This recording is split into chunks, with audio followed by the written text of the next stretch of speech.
Vamos agora resolver o exercício número 5 da página 57. Neste exercício vamos analisar o conceito de terno pitagórico e fazer a sua correlação com o teorema de Pitágoras. O enunciado da pergunta 5 é o seguinte: os números 3, 4 e 5 constituem o que se chama um terno pitagórico. Vamos ver aqui a definição de terno pitagórico: três números naturais em que um quadrado do maior é igual à soma do quadrado dos outros dois, formando um terno pitagórico. Contudo, nós vamos verificar que existem, consultando diversos livros, outras definições. Uns falam em números naturais, outros falam em três números inteiros positivos, outros até ainda referem três números inteiros apenas, e vamos ver porquê estas diferenças. Para isso vamos recordar o que são, então, o conjunto dos números naturais e a sua relação com o conjunto dos números inteiros. O conjunto dos números naturais é o conjunto n formado pelos elementos 0, 1, 2, 3, 4, por aí adiante. É o conjunto de todos os números não decimais maiores ou iguais a zero. Podemos ainda considerar o n asterisco, que é o conjunto dos números naturais retirando o elemento zero. Este conjunto, o n asterisco, é então o conjunto de todos os números não decimais não nulos.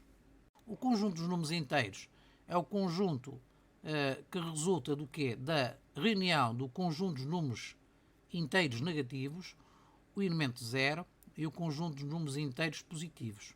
Isto é, z asterístico menos é o conjunto dos números inteiros negativos, o elemento zero e o conjunto dos números inteiros positivos. Podemos então dizer que o conjunto dos números inteiros positivos, excetuando o zero, é exatamente o conjunto n asterisco. Isto é, o conjunto n não considerando o elemento zero. Do mesmo modo, podemos dizer que o conjunto dos números inteiros positivos, considerando o zero, é exatamente igual ao conjunto dos números naturais. Não é? Se considerarmos o conjunto dos números inteiros positivos mais o elemento zero, é o z+. Este conjunto é exatamente o conjunto dos números naturais. Visto isto, vamos então ver a definição de terno pitagórico. Terno pitagórico é um conjunto de três números inteiros positivos ou números naturais que satisfazem o teorema de Pitágoras. Isto é, considerando aqui os números 3, 4 e 5, isto é, cateto 3, o outro cateto 4 e o elemento maior, que é a hipotenusa, 5, verificamos que as medidas deste triângulo correspondem a um triângulo retângulo. Algumas definições dizem apenas números inteiros.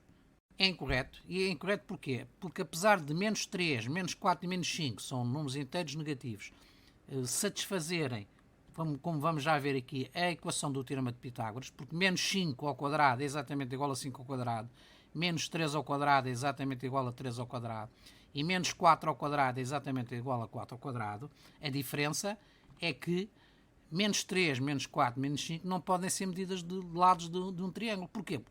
Porque as medidas não podem ser negativas. Portanto, se não podem ser negativas, significa que os elementos correspondentes às medidas do triângulo têm que ser positivos. Daí que sejam números inteiros positivos e, portanto, consequentemente, serão os números naturais. Portanto, se tivermos um triângulo de lados 3, 4 e 5, este é um triângulo retângulo. E é um triângulo retângulo porquê?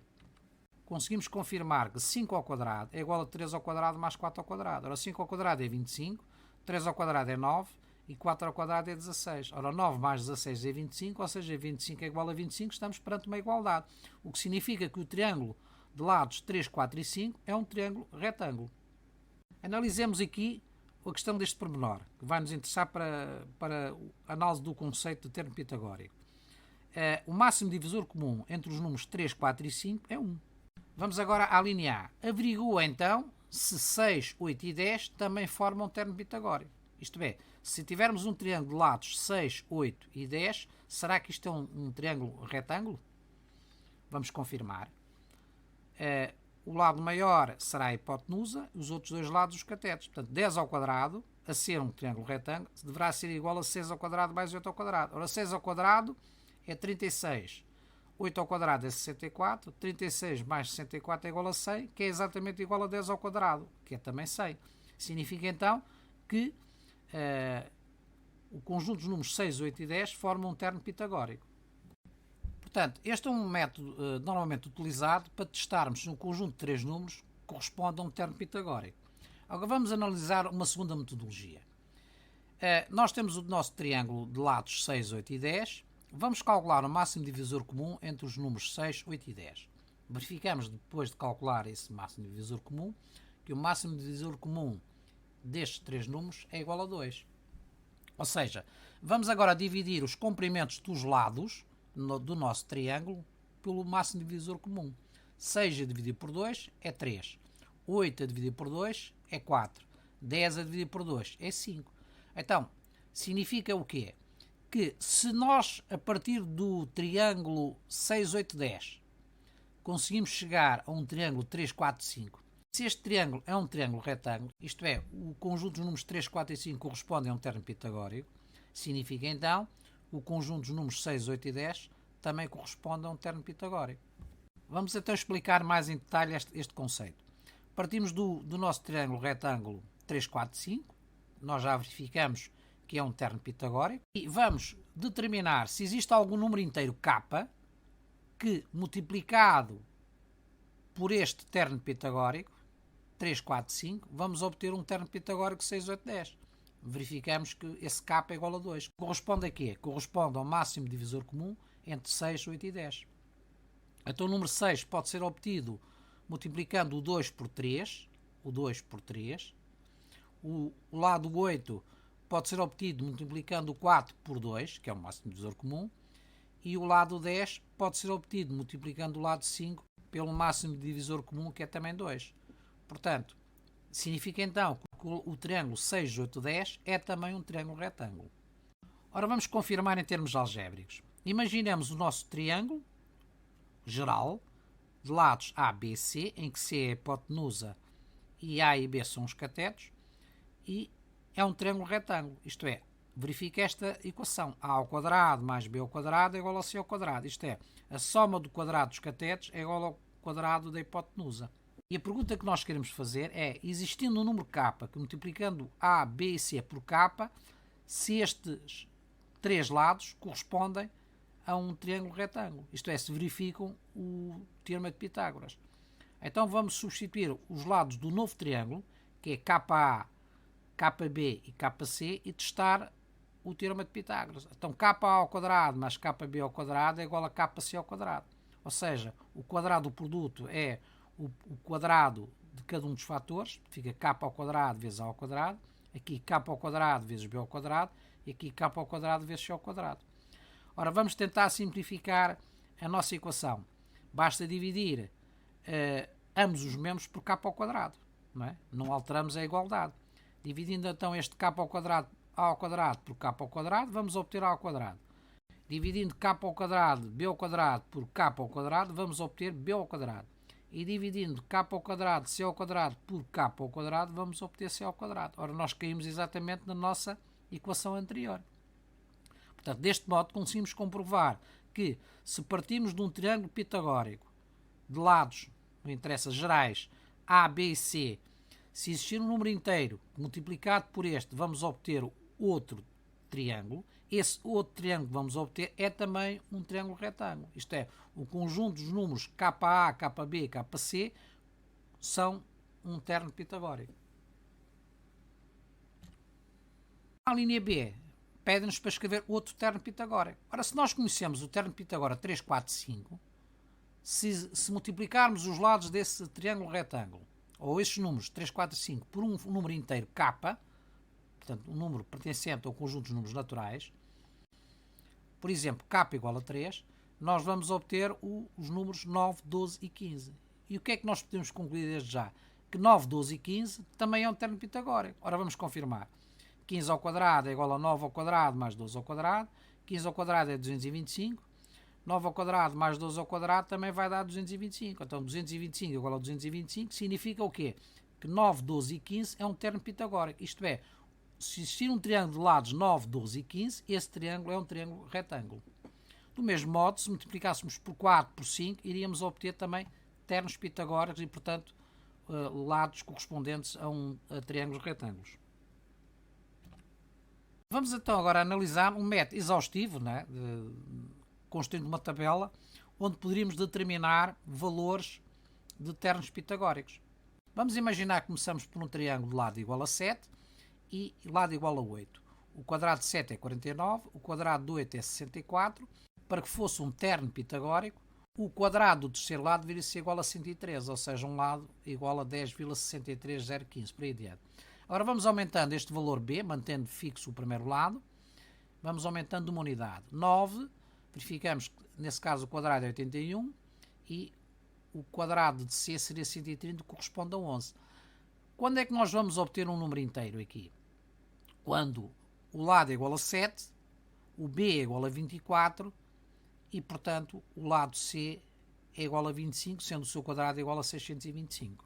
Quando ao lado 7, um quadrado de área igual a 7 vezes 7, 49 unidades de área. Aqui é um quadrado de área igual a 576, que é 24 vezes 24. E aqui um quadrado de área igual a 25. O que significa o quê? Que a área deste quadrado é igual à soma das áreas destes dois quadrados. Ou seja, o quadrado da hipotenusa, que é a área deste quadrado, é igual à soma de quê? Do quadrado dos catetos. Ora, o quadrado dos catetos é as respectivas áreas dos quadrados. O quadrado verde e o quadrado vermelho. Portanto, os números 7, 24 e 25 correspondem a um terno pitagórico. Cá está, 7, 24 e 25. Porquê? Porque, sendo lados de um triângulo, corresponde a um triângulo retângulo.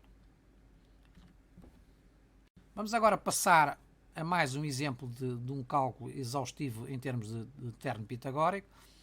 Vamos admitir que o primeiro lado é igual a 8, pomos o segundo lado igual a 9 e vamos calculando os valores até verificarmos que para o conjunto de valores 8, 15, 17, nós vamos obter um triângulo retângulo. Temos então aqui um triângulo retângulo de catetos 8 e 15, hipotenusa igual a 17.